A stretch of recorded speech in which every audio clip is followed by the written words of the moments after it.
Vamos lá, então, vamos falar aqui sobre a varíola dos macacos. O Brasil registrou na semana passada, em Minas Gerais, a primeira morte por varíola dos macacos, a morte de um homem de 41 anos na última quinta-feira. Foi a primeira fora da África registrada no atual surto da doença, de acordo com os dados da Organização Mundial da Saúde. No último dia 23, a varíola dos macacos foi declarada, aliás, pela OMS como uma emergência de saúde global. No Brasil já foram detectados mais de 1.000 casos. Vamos falar sobre esse assunto com o nosso querido Marcos Caseiro, médico infectologista. Olá, Caseiro, bom dia, seja bem-vindo. Olá, bom dia, como vai, Marilu? Tudo bem com você? Prazer estar aqui com você e com os ouvintes.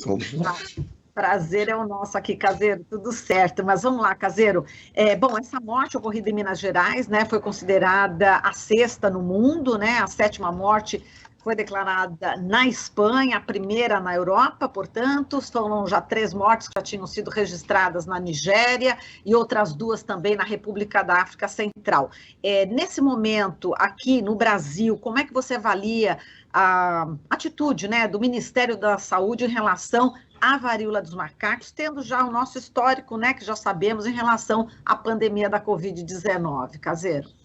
Oi, então, Marilu, novamente bom dia, sempre uma honra estar com vocês aqui, né, estar aqui na TVT. Então, Marilu, o que está aparecendo, na verdade, eu acho que o que nos assusta um pouco é um encaminhamento muito semelhante ao que ocorreu no primeiro momento lá com o Covid, né? Quer dizer, no primeiro momento, as autoridades achando que essa doença tem muito pouca importância e, na verdade, estão, obviamente, batendo cabeça sem nenhuma atitude específica. Para você ter uma ideia, nós já somos o 6º país em número de casos. Nós temos, nesse momento, né, é uma coisa alarmante. Nós temos já 1.066 casos, segundo os dados aqui da Organização Mundial de Saúde, que eu vi ontem, esse número já deve estar maior. Quer dizer, quem está batendo o recorde novamente é os Estados Unidos com 4.800. Mas veja, rapidamente, os números de casos aqui ascenderam muito rápido. Por quê? Porque não existe um sistema de vigilância epidemiológica adequado. O que tem que ser feito? Tem que ser feito lá com o Covid. Veja, o vírus não entra aqui no Brasil voando nem na água. Tem que fazer vigilância estrita em portos, aeroportos, principalmente, né? Esse vírus tem se expandido por causa dessa enorme circulação, entre um dos fatores. Então, nós estamos cometendo o mesmo erro. E essa morte aqui em Minas acende claramente uma luz vermelha, veja. A mortalidade dessa cepa que está circulando, que é uma cepa da região do oeste da África, é uma cepa que tem uma mortalidade baixa, veja, inacreditável, a primeira morte já acontece fora do continente africano, aqui no Brasil, não tinha nenhum caso registrado nessa pandemia fora do continente africano, né? E, novamente, o grupo mais vulnerável são as pessoas mais susceptíveis, pessoas imunodeprimidas, pessoas diabéticas, pessoas com mais idade, gestantes, crianças. Então, é motivo de preocupação, sim, sim. Agora, vamos falar aqui sobre a recomendação, né, do Tedros Adhanom, ele que é diretor da OMS, em relação aos homens que fazem sexo com homens, né? Então, ele disse que é importante, no momento, reduzir o número de parceiros. E a gente teve aqui, já vou linkar um caso aqui em Santo André, para você também comentar, falar a respeito disso, Caseiro, que a Prefeitura de Santo André já anunciou nesse fim de semana, que afastou o médico que foi acusado de preconceito no atendimento a um paciente gay, com suspeita de varíola dos macacos, né? O ator Matheus Góes, de 23 anos, falou que foi vítima, né, de homofobia durante esse atendimento médico, numa UPA, né, no Unidade de Pronto Atendimento de Santo André, aqui na Grande São Paulo, na última segunda-feira. Portanto, mesmo ele falando que não, numa seguinte pergunta, o médico insistiu aqui em querer saber se ele era portador do vírus HIV. Ele questionou, perguntou para ele, você tem certeza que você não tem o HIV? Enfim, só que ele já foi afastado desse médico. Então, vamos lá, em relação a essa questão de homens que fazem sexo com homens, em relação à varíola dos macacos, e também esse problema, esse crime, né, de homofobia. Caseiro. Então, a gente tem que separar um pouquinho, nesse momento, um pouco o joio aí do trigo, e é fundamental. A gente não pode cair nesse momento na mesma discussão que nós espero já termos aprendido na questão do HIV/AIDS. É como tentou-se incriminar o HIV como uma peste gay, e claramente médicos, inclusive infectologistas importantes, diziam que todos os casos que ele tinha no consultório só eram de homossexuais. E, por exemplo, a gente vê aqui em Santos, quase 60% dos casos é entre os usuários de drogas endovenosa, né? E a principal forma de transmissão do mundo é a heterossexual. Então, a gente não pode cair nesse equívoco. Ainda que, Marilu, numa publicação recente, lá no Importante Médica, a revista médica importante, em julho de 22, New England Journal of Medicine, eles pegaram os 528 primeiros casos, entre 27 de abril e 24 de junho, e para você ter uma ideia, 98% eram gays ou bissexuais, né? 41% tinham HIV, idade média em torno de 38 anos, né? E 95% tinham a suspeita de transmissão por atividade sexual. Ocorre que é um vírus de transmissão principalmente por contato, né? Não é um vírus cuja transmissão respiratória, como o do Covid, é importante. É um vírus de transmissão por contato. E nesses pacientes, uma grande parte, 41%, tinham lesões de mucosas, sendo que desses quase 54%, que era 10%, tinham lesões genitais. Então, essa forma de transmissão é importante a gente alertar essa população de homens que fazem sexo com homens. Mas veja, nós temos casos de mulheres infectadas e temos crianças infectadas.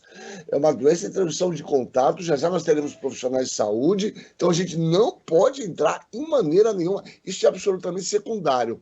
Dentro da anamnese, interrogar a atividade sexual de um indivíduo, isso faz parte, obviamente, da questão médica, qual é o seu tipo de relação sexual, mas veja, isso de um ponto de vista absolutamente ético, não de uma forma nenhuma, de uma maneira discriminatória, né, Marilu? Não sei se fui claro nessa ideia.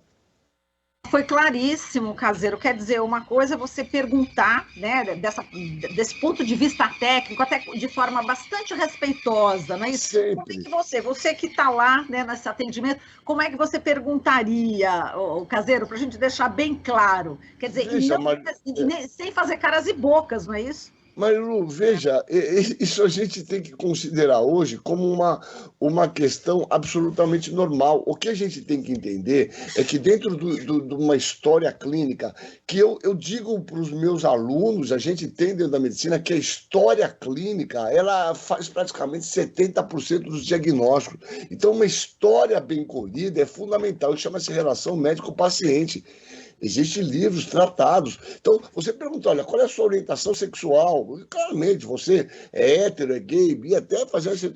Não há problema nenhum, com respeito, absolutamente, não com um sorrisinho, com carinho, se é gay. Isso faz parte do comportamento individual e que não cabe a ninguém, nenhum médico, fazer qualquer tipo de julgamento sobre esse indivíduo. Existia, a gente fazia a pergunta também, ó, sobre a questão de religião, porque a gente sabe que existem doenças que incidem de uma maneira com mais frequência dentro de determinados grupos, né? Por exemplo, o judeu não come carne de porco, então a gente não pensa em neurocicercose, e assim vai. Então, essas perguntas, às vezes, são importantes do ponto de vista médico, de forma nenhuma como picuinha ou querer entrar na intimidade dos indivíduos, e a gente tem que tomar muita atenção a isso, né? Agora, vamos à varíola dos macacos, sintomas, para você alertar bastante as pessoas agora nesse momento, Caseiro. Então, o que é importante, a gente considera de suma importância nesse momento que a doença está começando assim. A varíola a gente conhece amplamente. Então, acho que a primeira coisa importante, ela é diferente do Covid. Essa doença a gente já conhece há muito tempo, né? E a gente tem vacina, e a gente tem medicamento que funciona de uma maneira bastante adequada. Então, a gente já sai de uma forma bastante vantagem. Essa doença, classicamente, ela tem 3 grandes períodos, que a gente chama o período de incubação, é o momento que você se infecta até apresentar os primeiros sintomas. Isso já é problema, porque ela tem um período de incubação longo, pode ser de 7 a 17 dias, em média 2 semanas. Então, vê, se você se infectar hoje, você vai começar a ter sintomas daqui a 2 semanas. Então, você fica um período infectado, eventualmente pode até transmitir, principalmente na parte final do período de incubação, mas sem nenhuma manifestação clínica. Os pródromos, que a gente chama, são sintomas inespecíficos. Febre, a febre parece que é universal, praticamente todos os pacientes têm febre, dor de cabeça, fadiga importante e gânglios. Essa é uma característica da varíola do macaco que não tem na varíola clássica, que, aliás, a varíola clássica foi extinta do globo terrestre pela vacinação, né? O indivíduo tem gânglios, normalmente nessa região do pescoço cervical ou na região inguinal, quando a transmissão importante foi via sexual. E após 1 a 4 dias, ele apresenta o típico rash cutâneo. Essa é a marca da varíola, né? Ele primeiro tem umas manchas vermelhas, essas manchas se elevam, a gente chama de pápula, até fazer bolinha de água. Essas bolinhas de água ficam com uma cor esbranquiçada, que nós chamamos de pústula. Elas se rompem e fazem uma crosta. Isso demora entre 2 semanas a 4 semanas, de 14 a 28 dias. Nesse período é que existe uma alta transmissibilidade, né? Então é isso, período de incubação longo, dor de cabeça, febre, dor nas costas, é comum a muitas doenças, não é verdade? Mas a característica é o aparecimento dessas lesões cutâneas, que começam com uma mancha, uma lesãozinha elevada e as vesículas, né? Que tem diagnóstico diferencial com importantes doenças que a gente vê muito na prática clínica, que é a catapora, o herpes simples, o herpes zoster. Então, o médico tem que ficar atento para esse diagnóstico diferencial, né?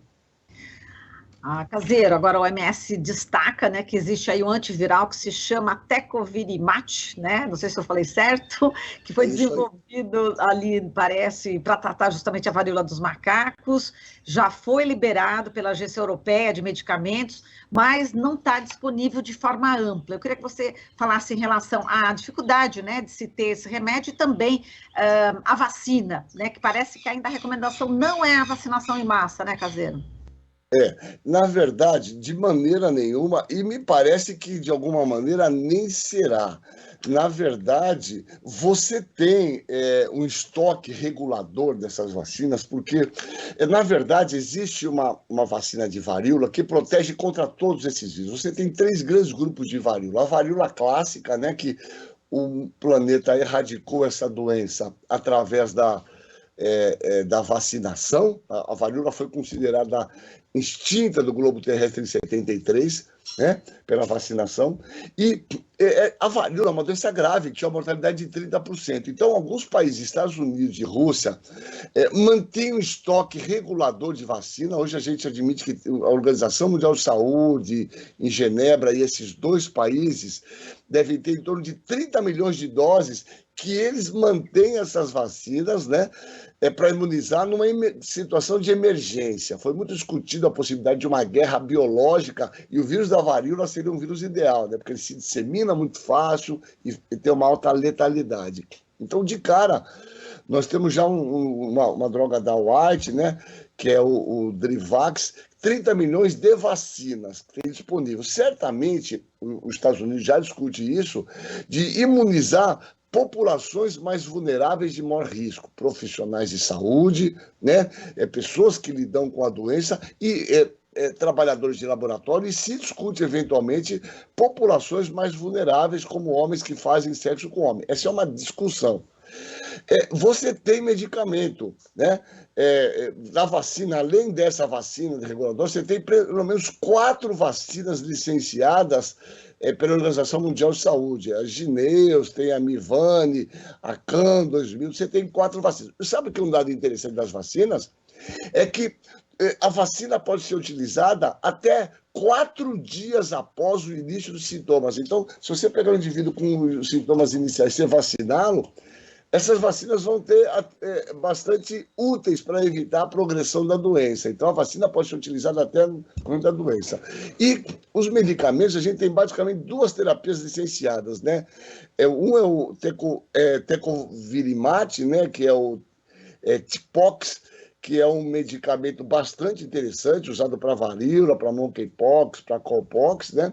E existe um outro que é o Tembexa, que é o Brincidofovir. Brincidofovir é um medicamento que a gente já usa para algumas doenças chamadas citomegalovirose e tal, e é uma medicação que foi liberada pelo FDA também para utilização nessa doença. Então, veja, nós temos vacinas várias, temos estoque regulador de 30 milhões de doses e temos 2 medicamentos que funcionam de uma maneira bastante efetiva. Então, repito, nós temos caminho. O Brasil falava que em nenhum momento discutir, já comprou, parece que 2 lotes de vacina, né, para manter o estoque regulador. Eu acho que esse será o caminho, talvez nesse aumento acentuado que nós estamos vendo, né, a possibilidade de utilizar em grupos mais vulneráveis, né? Então, temos medicamento e temos vacina que dá para ser produzido de uma maneira mais rápida do que foi na questão do Covid, né, Marilu? Certo. E, Caseiro, só para a gente encerrar aqui, a questão da infecção por crianças, né? A gente tem alguns casos aqui na Prefeitura de São Paulo, né? Já divulgou, crianças entre 4 e 6 anos estão com a varíola dos macacos, e eu estava lendo que parece que, enfim, são essas crianças, enfim, em geral, são graves os casos ou não? O que a literatura médica fala a respeito em relação à varíola dos macacos nas crianças? Não, você tem casos descritos, inclusive, de transmissão vertical de gestante para recém-nascido, com bastante gravidade, né? Você tem descrito... Agora, a grande maioria dos casos até agora, Marilu, descrito dessa cepa desse vírus, que é existe, como eu falei lá no começo, existem 2 cepas, uma da região central, essa que circula da região oeste, lá da região da Nigéria, da região ali da Costa do Marfim. Essa cepa é menos grave, menos letal, e a gente não tem visto casos muito graves, pelo menos das pessoas que não são imunodeprimidas. Agora, nós vamos estar aprendendo, sabemos classicamente que crianças, gestantes, são populações e idosos mais vulneráveis, né? Repito, é uma doença de contato. O que nós precisamos, de uma maneira inequívoca, é uma valorização efetiva da chamada vigilância epidemiológica. Quer dizer, a gente tem que buscar esse caso índice, todos os contatos dele, fazer uma vigilância estrita. Então, até este momento, os casos em crianças, nós não temos observado uma gravidade maior nessas crianças, ainda que, de uma maneira geral, as crianças normalmente são mais suscetíveis e apresentam evolução mais grave para as doenças infecciosas em geral, né, Marilu? Tá certo. Bom, Caseiro, a gente agradece aqui a sua participação. Forte abraço para você, viu? Até a próxima. Sempre bom estar com você. Um bom dia a você e um bom dia a todos os nossos ouvintes aí. Fique bem, tá bom? Tá ótimo, querido. Um abração. Falamos aqui com o Marcos Caseiro, médico infectologista. Estamos apresentando Jornal Brasil Atual. As notícias que os outros não dão.